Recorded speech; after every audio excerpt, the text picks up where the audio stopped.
Next, Parma, diagrammatical illustration.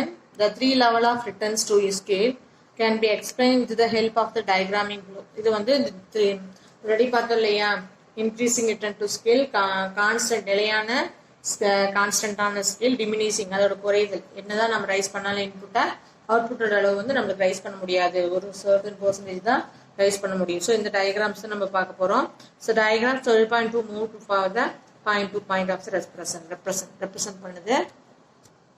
அந்த diagrams பாருங்கம்மா. First of all units of capital வந்து 1 2 4 8 8 அப்படின்னு இன்க்ரீஸ் ஆகிட்டே வந்துட்டு இருக்கு.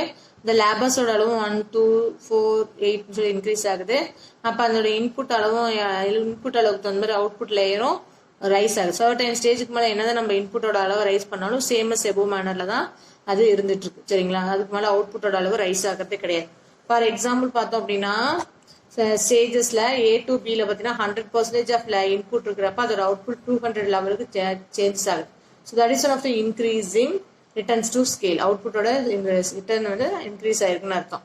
ஸோ அதே மாதிரி ஸ்டேஜ் 2ல 100% இன்புட் அப்படின்னா அவுட்புட்டும் 100% அப்படின்னா சேஞ்சஸ் அவுட்புட்ல எந்த ஒரு சேஞ்சஸும் இல்லை அப்படிங்கிறப்ப திஸ் இஸ் கான்ஸ்டன்ட், நிலையான ஒரு ஆக்டிவிட்டிஸ் அப்படிங்கிறாங்க. தென் இன்புட் அளவு 100% இருக்கு, ஆனால் அவுட்புட்ல ரொம்ப குறையுது, அந்த 100% அளவு கூட இல்லை. சரியா? அப்போ அவுட்புட்டே கிடையாது அப்படிங்கிறப்ப this is decreasing activities. So increasing returns to scale because between these 2 points inputs has doubled. So input அளவு 2 மடங்கு அதிகரிச்சாலுமே அவுட்புட் அளவு வந்து ரிப்பைர், அதாவது அதை கொண்டு வர முடியல. The law of constant returns to scale of implied by the movement from point B to point C, because between this 2 points inputs have doubled and output also has doubled. Inputs வந்து double ஆகுது அப்படின்னா அவுட்புட்டோட இதுவும் double ஆகும். So decreasing return to scale that denoting the movement from the point C, the point B, doubling the factors from 4 units and 8 units production less than the increasing inputs. That is by only 33.3. என்னதான் நம்மளுடைய input வந்து அதிகமாயிட்டே இருந்தாலும் அதோடைய diminishing, அந்த output வந்து rice ஆகுறதுல ஒரு certain ஸ்டேஜுக்கு மேலே ஃபர்ஸ்ட் பூம் பீரியட்ல இருக்கும், அப்புறம் ஆவரேஜ் பீரியட்ல இருக்கும், தென் டிப்ரெஷன் பீரியடுக்கு தான் அந்த ப்ராடக்டோட அளவு வரும் அப்படின்னு அழகாக நமக்கு எக்ஸ்பிளைன் பண்ணியிருக்காங்க. So economical of scale of production refers to the ratio is factor the production. ஒரு ப்ரொடக்ஷன் ஸ்கேல் என்ன சொல்லுதுன்னா, எதை ரெஃபர் பண்ணுதுன்னா ரேஷியோ ஆஃப் ஃபேக்டர்ஸ் ப்ரொடக்ஷன் நமக்கு சொல்லுது. The ratio can be changes between availability of factors, availability factors சொல்றாங்க. Scale of production is the important factors affected the cost of production.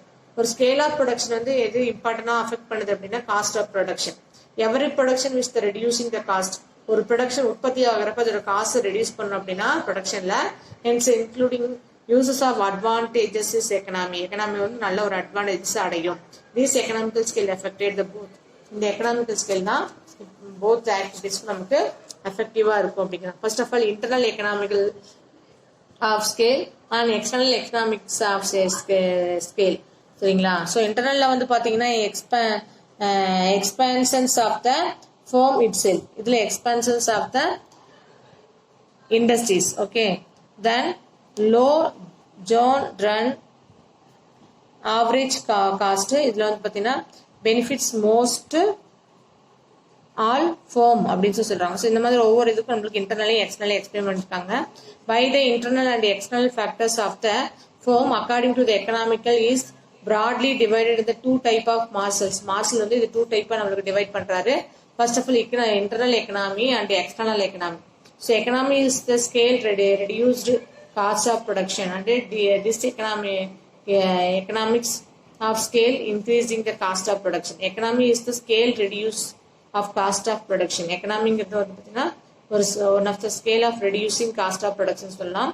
So this economical அப்படின்னு சொல்லி scale increasing cost of production அப்படின்னு சொல்லி நமக்கு சொல்றாங்க. சரிங்களா? Internal economical of scale அப்படின்னு சொல்லி பார்த்தோம் அப்படின்னா the term internal economy is the scale refer to the advantages enjoyed by the production units which is the causes the reducing the cost of productions of the commodity.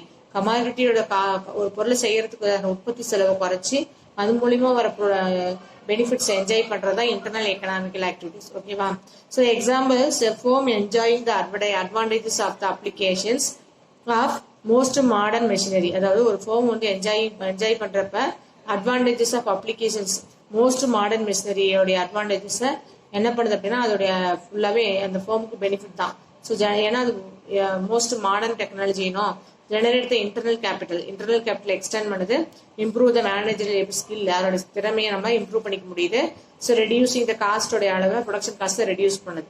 So technological development வந்து அதிகமாக நமக்கு extend பண்ணுது. So various type. So technical economy அப்படின்னு சொல்றாங்க. நிறைய இதில் type இருக்கு. Sizes of the firm large, ஒருவேளை அந்த ஃபோமோட சைஸ் லார்ஜஸ் ஆச்சுன்னா large amount of capital can be used, அதிகமான கேபிட்டல் யூஸ் பண்ணணும். There is possibility to introduce the up to date technology வந்து எப்பயுமே நம்ம அப் டு டேட் வந்து என்ன ஆகிட்டே இருக்கணும், இன்ட்ரடியூஸ் பண்ணிட்டே இருக்கணும், அதிகரிச்சிட்டே இருக்கணும். Improve the productivity of the firm, அப்பதான் அந்த ப்ரொடக்டிவிட்டி அந்த ஃபோமோட ப்ரொடக்டிவிட்டி இம்ப்ரூவ் பண்ண முடியும். இது research of the development stage can be applied easily. So அதான் என்ன சொல்றாங்க, research and development strategies.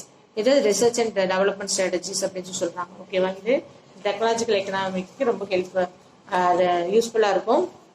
Next financial economy. Big ஃபார்மா இருந்துச்சுன்னா ஃப்ளோட் ஷேர்ஸ் இருக்கும் மார்க்கெட்ல.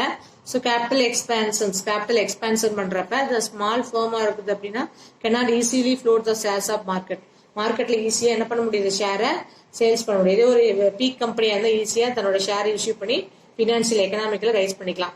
மார்ஜினல் எக்கனாமினா லார்ஜ் ஸ்கேல் ஆஃப் ப்ரொடக்ஷன் இருக்கு அப்படின்னா ஃபெசிலிட்டி இருக்குன்னா ஸ்பெஷலைசேஷன் அண்ட் டெலிகேஷன்ஸ், அதுல வந்து நம்ம ஸ்பெஷலைசேஷன் அண்ட் டெலிகேஷனை யூஸ் பண்ணி மார்ஜினல் எக்கனாமி யூஸ் பண்ணிக்கலாம். லேபர் எக்கனாமி அப்படின்னா லார்ஜ் ஸ்கேல் ஆஃப் ப்ரொடக்ஷன் இருக்கு அப்படின்னா அங்க அதிகமாக நமக்கு யார் தேவைப்படுவாங்க, லேபர்ஸ் இஸ் மஸ்ட்.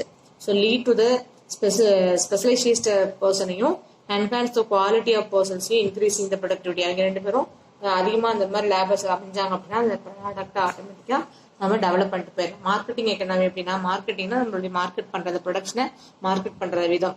இந்த context of the large scale production நடக்கிறப்ப அந்த production can both the buy raw material buy பண்றப்பையும் build the chapter of costing, அதுக்கான செலவு செய்யறப்பையும் can take the production of distance of marketing பண்ற இந்த டிஸ்டன்ஸை வந்து குறைக்கணும். So the enjoying huge bargaining powers. So அப்போ இந்த இடத்துல பார்கெனிங் வியாபாரம் பேரம் பேசுது. ஸோ அதெல்லாம் வந்து அதிகமாக இருந்துச்சு அப்படின்னா நம்மளால அந்த மார்க்கெட்டிங் கெப்பாசிட்டியை மேனேஜ் பண்ண முடியும். Economic of the survivals. So productions diversification is possible when there is a large scale of production, the reducing the risk of production. அதாவது large scale of production இருந்துச்சு அப்படின்னா risk of production reduce பண்ண முடியும். Even the market of one production collapse, ஒரு தடவை collapse ஆச்சுன்னா market other commodities upset of it. அப்போ other commodity அது ஓரியன்டா கொலாப்ஸ் ஆக நிறைய சான்சஸ் இருக்கு அப்படிங்கிறாங்க. You understand?